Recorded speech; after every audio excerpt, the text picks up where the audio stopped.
God asks for our obedience, not our opinion. It's not God you don't trust. It's you have a trust issue with yourself, and it really makes you second guess. You go through a season of life where you really believe that God has asked you to do something, and then it doesn't come to fruition on your timeline. This pain is for a bigger purpose. I think it was God testing me. Okay, are you going to listen to me? Are you going to trust me? If you're going to trust me and you're going to listen to me, then I'm going to show you the fruit of that. It was hard because we had thought we heard God say do these things. We were obedient and walking that out. And he blessed it. Delayed obedience is still disobedience. So if you're putting off what God is calling you to do, you're delaying it. And it's still disobedience. That I questioned my self-belief. Was I listening to the right voice? Was my heart in the right place? Was I worshiping mammon instead of God? It's not crazy. It's not from God. Just remember, Noah built an ark over the course of 100 years.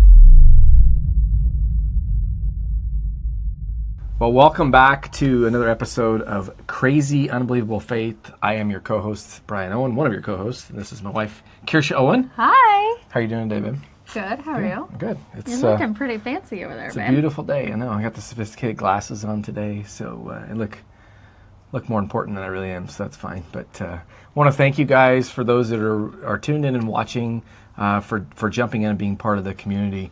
Definitely, it's awesome seeing this thing grow, people being able to reach out. And so if you have not already, please click the follow and subscribe button below the information to be part of the Crazy Unbelievable Faith community, because we're excited to not only hear your stories, but there are people that are asking to be on the podcast, which is like, that's huge. It's mind-blowing to both of us. Like, it's just this little idea that God planted on us early in the year. Yeah. And seeing the work that it's doing behind the scenes is pretty cool. It's pretty fruitful. So anything you want to add, I guess, just around it?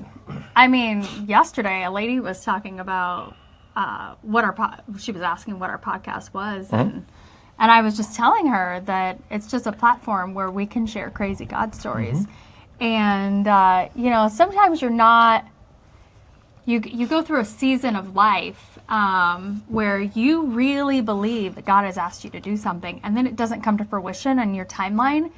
And we've had a couple of stories just in the last 2 months regarding this, and I had shared with her that in that process you learn that it's not God you don't trust. It's you have a trust issue with yourself, and it really makes you second guess yourself. Yeah. But really, I think our pastor Sean Phillips at Journey Church, he hit it home. God's preparing us. It's a preparation phase for something bigger, and it's not ever in our timing. It's always in God's timing. And so I think that's something really important. And so I think that's something we wanted to talk about today is just really be honest and open and have an immense amount of authenticity with you guys and vulnerability. Yeah, we're going to be pretty raw from this week, and as you can tell, the setting is a little bit different. We're just in a different location, and it's just one of the things that stood out today, which I think kind of played out this week for us, was the God asks for our obedience, not our opinion. Ooh, yeah. And I think that really resonated to me just with the week that we've had. And again, just being authentic. I mean, that's just what we are here. But I think this week was eye-opening to us. God's kind of taken us different paths with do we buy land and do we build, and kind of what that looks like. We've walked that out, and maybe you've caught an episode where we've talked about that. If not, there'll be more coming around that. But he's asked us to do that early in the year, and we walked that out, and took that all the way to basically, closing on the land. And God was not there. It was just not God wasn't there. It wasn't the timing. It was probably our timing. I think more so as we mustered through that, and it was hard because we had thought we heard God say do these things. We were obedient and walking that out. And he blessed it. He did. He showed us a way to get out. of it, and without it being too terribly financially strenuous on us. But that's also like, I don't know, it's hard to walk that out and to get all the way to a closing. And we had the finances for it, but God had specifically said, don't use those finances. I don't want you using those finances. And so that was really hard. That was, I mean, I can say I walked away very angry with God. And then as time has kind of passed and gone on, it wasn't that God broke my trust. It's that I questioned my self-belief, really, to a very deep part of me. Was I listening to the right voice? Was my heart in the right place? Was I worshiping mammon instead of God? And kind of fast forward to this week, God kind of brought that full circle back for me. Yeah, we kind of went from one extreme to the opposite extreme. Yeah. With the pendulum. Go ahead and share that story. Yeah, so we've kind of through this journey of, we're renting right now. We built a home several years ago, and God asked us to sell that. And then, so we brought our family, and we've been renting a property. I mean, we're very blessed with what's been provided to us, but asked to do these particular things. And we always said we would never leave the other one. We would never abandon them. Thank you. And so, it's been a few weeks ago, I had seen some property that was small acreage, and it was an existing home, a 40-plus-year-old home. And we went and looked at it, and it was awesome property. Had a lot of things that we wanted as a family. Didn't check all the boxes, but it took us just. It was a very quick process, I think, in the sense of, hey, let's put an offer. Offer was accepted, and did inspections, things like that you do on homes. But I had to leave town, and I want to put a pin in that for a second, having to leave town. But and back to what you were saying about you got frustrated with God or angry with Him.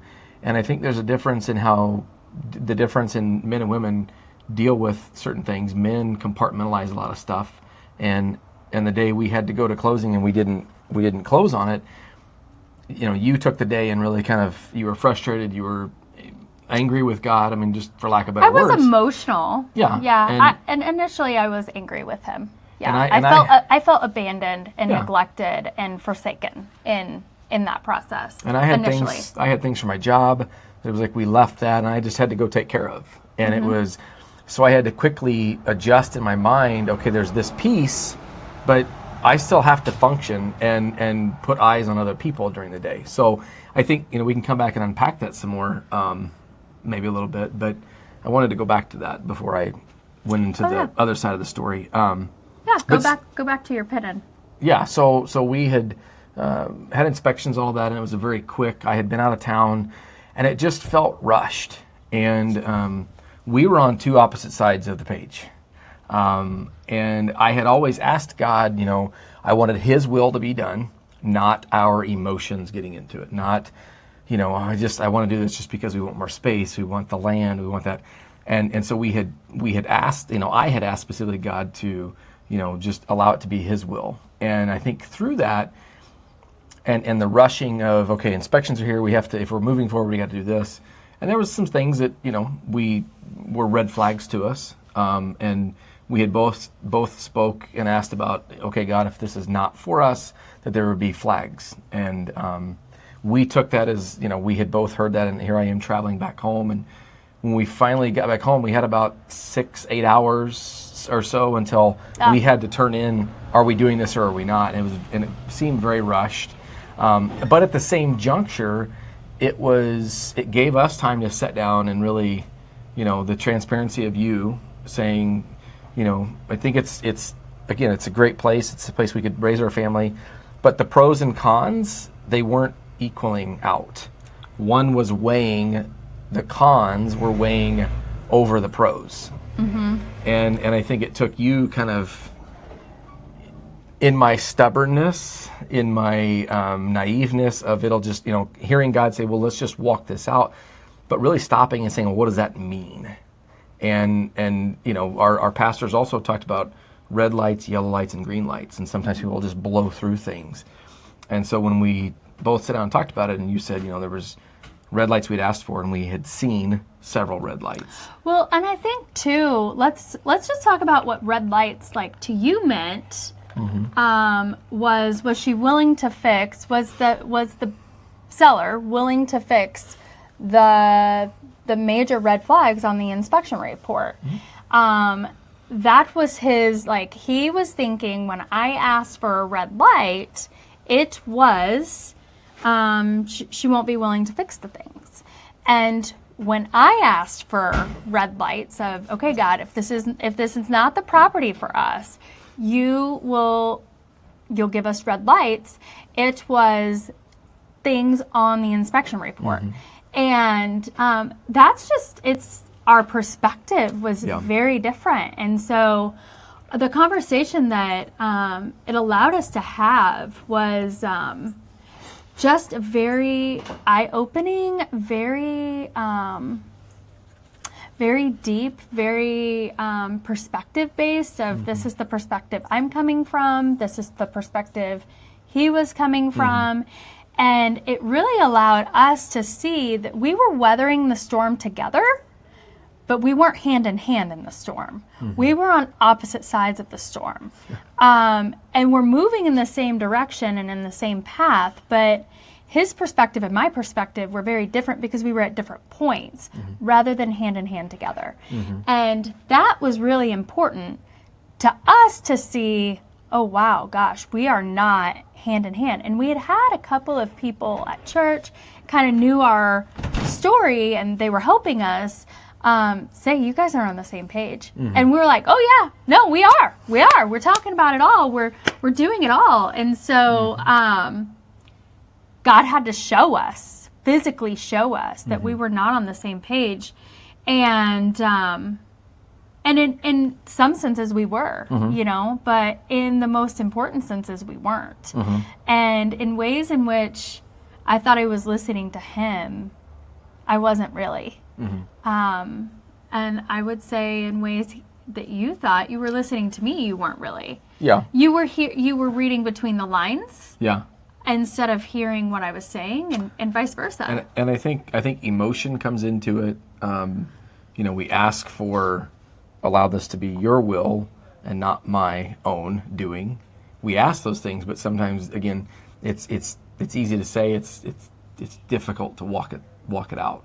Yeah. And because again, and this is just what's fresh on us from this week of we were kind of excited about, hey, here's this next chapter. Maybe this is, okay, the door closes over there, as you were saying, and God did bless us in other areas, be it financially, be it just ways to, if it's not the right path, God will open a door to correct the path. And I think he did that early on, and then so this came up, and we had looked at some houses, and again, small acreage, it was great, and then it kind of got my mind going of and this will be exciting, it'll give us this, picturesque image for our children, and this childhood that I have in my mind for them. But then also that was some of the reality of our conversation too. Was it's what you have in your mind. It doesn't always play out that way. But it's also if you take care of your kids, you provide a roof over their head, and you feed them, and it's a loving and warm home. That's what they're needing. I mean, it's not all the other stuff. It's they don't need all the toys and the Christmas doesn't need to be every day. He was trying to do a Venn diagram. This is what God wants for my life, and this is what I want for my children, and force it together rather than to take the vision that God has for us and put a vision together inside of that circle that God has. And, we come from very opposite sides of the tracks. To me, a home is where your family is. It's with the people you love. It's not the four walls that you're in. And to him, it's the four walls and the family. It's A plus B equals C. And oh gosh, you're throwing math out here. Whew, yeah. A and B and C, just 1, 2, 3. It's just an algebraic equation. It's totally fine. Keep it simple. But for me, I'm like, babe, it doesn't matter where they have those memories. It's the fact that we're in those memories as a family together. And when you think about, like, you know, I was able to bring up scenarios from other people of like, well, they didn't, you know, it wasn't just a 2-home childhood. You have to really kind of look at it as you're the stability, the love in your family unit is the stability for the children. It doesn't have to be the same home. But I think sometimes that's from the male perspective, is that you want to be the provider, you want to give more than was given to you. You want a better lifestyle for your children than you grew up in. And so you strive for that. But also striving for that can, as you and I talked about, it can also run you down the wrong path. Yeah. And it can take you where you may look as though you're going forward, but you're actually going backwards at Mach speed. And we have lived that before. We have been down that path before, and we don't want the t-shirt again. We've already gotten that t-shirt. And so it's just the perspective of being on the same page. And I think it took this week. It was frustrating. It seemed rushed, and it was exciting. Forced. It was exciting. It was forced. It was highs and lows through the week. And not forced by any one person by any means. It was just forced by the legalities of buying a home. And I want to be clear about that. It was a learning curve for us. Yeah. We've only ever built homes. We haven't purchased an existing home before. And so to walk that path out, it was very eye-opening for me and for him as well. But it really, the home is great. And it had some major issues that needed repaired. But really, from a spirituality standpoint, I want to bring this back full circle to God. You know, we were on different spectrums in our spirits. Yeah. And I remember you kept saying, it's okay that we're hearing different things. And gosh, just what a force of nature that the devil really likes to do. We had made a pact with each other that we wouldn't abandon each other, and that we won't make a move. In order to keep strife out of your marriage, you don't make a move until you're both on board. 100. 100. It's not. It's not 50-50. It's 100. If I'm not giving him 100% of me, I am exposing a percentage or depositing a percentage somewhere else that isn't fair to him if I expect him to give me 100%. And vice versa. And so in that, we were able to really like go back to the basics of, okay, well, I'm not on board with this. Yeah. Well, I am. Okay, but I'm not. And here's my reasons why. And then that allowed for deeper conversation and basically a whole reset in this, okay, we're going to do it God's way, and we're going to follow it God's way, and we're going to do what God wants us to. And you kind of, in that process, you feel like, gosh, this is all for naught, you know? Yeah. But it's the reflection in there. It's the preparation that God's preparing you for something bigger, that you have to learn these lessons along the way in order to be able to handle the bigger piece of obedience. You know, something our pastor, Sean Phillips, always talks about is delayed obedience is still disobedience. And so if you're putting off what God is calling you to do, you're delaying it. And it's still disobedience in the end, you know. And so today's message at church, it really resonated with me because I do look at this whole thing as, okay, God, you're preparing me for something bigger. But I want to go back to Wednesday this week really quick. I was driving out to the lot that we almost bought, and then I drove to this house. And so I made a big circle here in Kansas City where we live. And I was praying on my way out to the lot. I said, God, what is it that you want?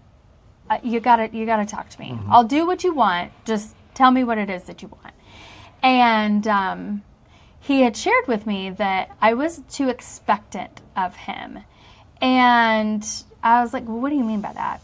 And essentially what he was saying to me was, I put his miracles inside of a box. I boxed him and I said, okay, God, if you're going to do a miracle, you can only do it one of these ways. And I boxed him. And so he wanted me to have some reflection on what I had done in April when we had gone to the closing.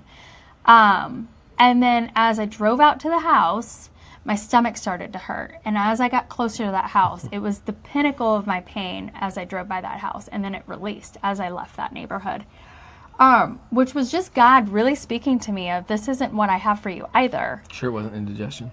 I'm sure it wasn't indigestion. Good I asked if it was. Good question. Did you have tacos for lunch? No. Maybe some spicy Mexican? That obviously No. wasn't it. But it released. And it was a pain, not a gas pain. It was a sharp pain that started dull and got really sharp, and then it released. And I needed to listen to that, and I needed to also convey that to my husband, that it was important for him to understand that there's something off here. Yeah. There's something wrong. This isn't for us.